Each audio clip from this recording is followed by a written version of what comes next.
Hey guys, welcome back to the channel. Thank you for clicking on the video. I'll be going through my August TBR, and yeah, let's get right into it. Okay, so I have 6 books for this for the month of August, and 2 of them will be on my Nook, and then 4 of them will be physical, but 1 of them is going to be carried on from last month. So the 2 that I'm going to be reading from my Nook, the first one will be Knotted by Pam Goodwin, and the overview is, I tried to forget her, it's impossible. Growing up together, Connor and I shared all our first love, first kiss, first, not all of our first. We were 16 the night she was violently assaulted while I helplessly watched. I'll never forget the sounds of her suffering, or my inconsolable agony when she left Oklahoma years later. She returns to honor our teenage pact, except the boy she loved is gone, replaced by a ruthless cattle rancher knotted with secrets. She doesn't know my dark cravings or the trails of sin that lead to her. I don't deserve her, but one truth remains. She's mine. So that's the first one. The second one is Shiver Little Toy by Holly Ryan. And it's a dark paranormal, so I'm really excited to read it. I've honestly have not heard one thing about this book nor the author, so I'm super excited. It came out just this year, and it's only 100 pages, so very short, very hopefully sweet. So the overview is, my mother's last words were a riddle, now they're my curse. Before she died, she left me a note with an envelope full of cash. Go to Whispering Ivory, don't trust anyone. But nothing could have prepared me for this elite college. Whispering Ivy is nothing like I expected. The halls are filled with secrets, the shadows seem to whisper, and the men who ruled this place, they now rule me. Xander, the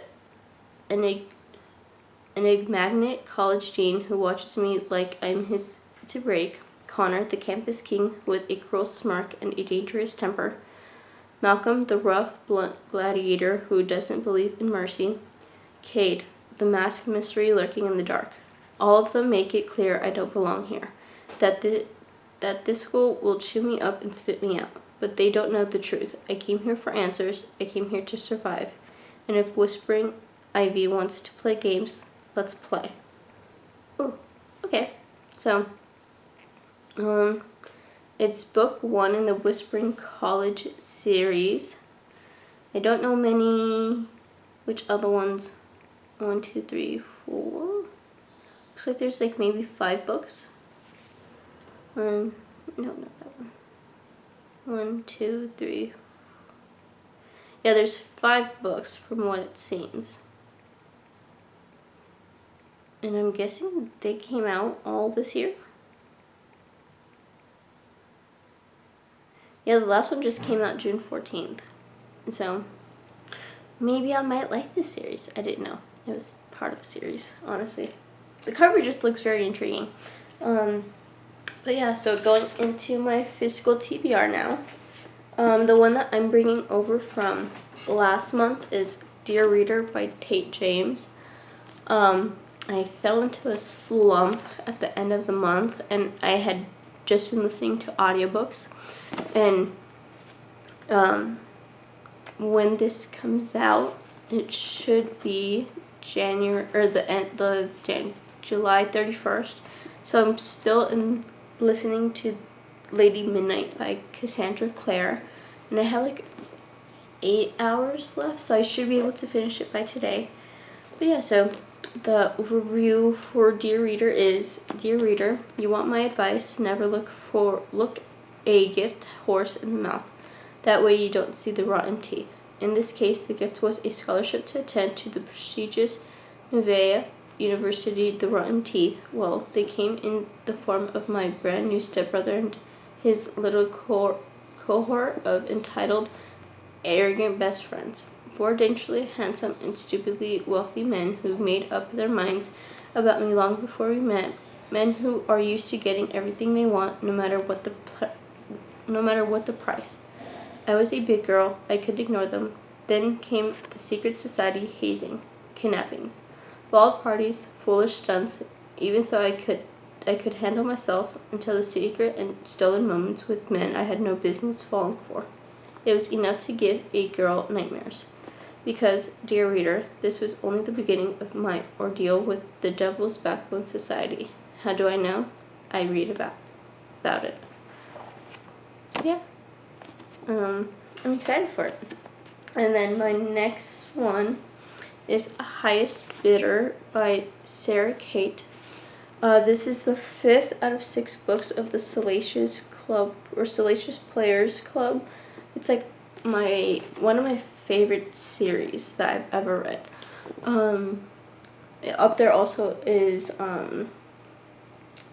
the Immortal series by Cassandra Clare.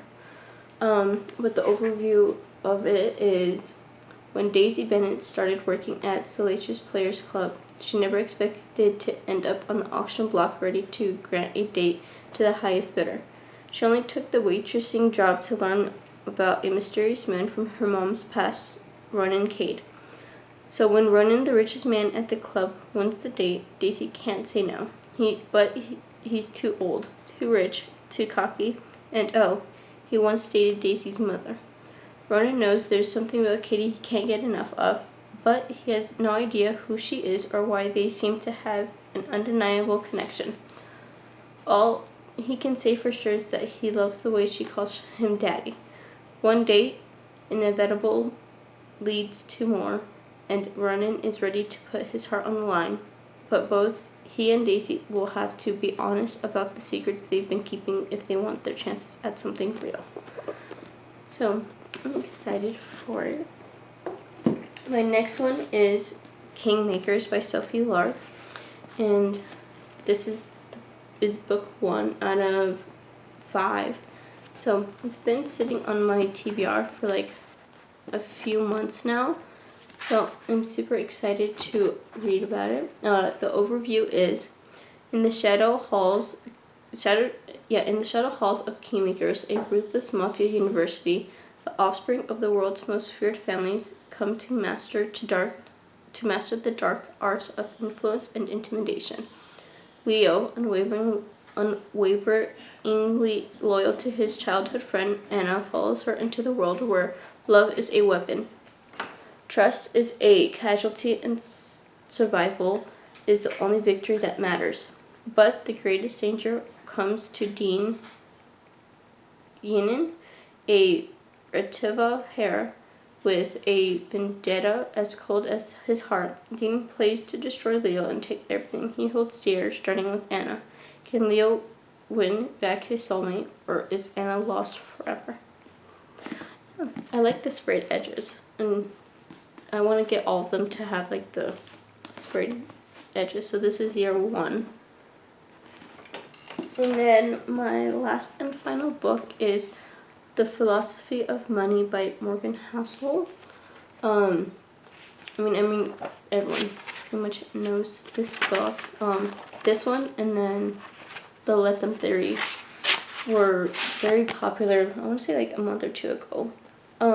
But yeah, I just thought that this will be a little good book to read and kind of see if I could go into self-help books. I've been told like to read self-help books like when you feel like you need it, and it's kind of just been there. I bought it like 2 months ago because I really wanted to see it. I like wanted to read it and stuff, so I think this month will be a good one. And so the overview is, doing well with money isn't necessarily about what you know, it's about how you behave. And behavior is hard to teach, even to really smart people. Money, investing, personal finance, and business decisions is typically taught as a math-based field, where data and formulas tell us exactly what to do. But in the real world, people don't make financial decisions on a spreadsheet. They make them at the dinner table or in a meeting room where personal personal history, your own unique view of the world, ego, pride, marketing, and odd insensitives are scrambled together. So yeah. So those are all the 6 books I plan on reading for the month of August. August is going to start getting busy for me just because I coach youth soccer, so that's going to start picking up next week. So it's just preseason for us, so hopefully I'm able to like read more so on the weekends. But I mean, I'm pretty sure I could finish all 6 books, hopefully. But yeah, so that's my August TBR. I hope you guys enjoyed this video, and I'll see you guys in the next one. Bye!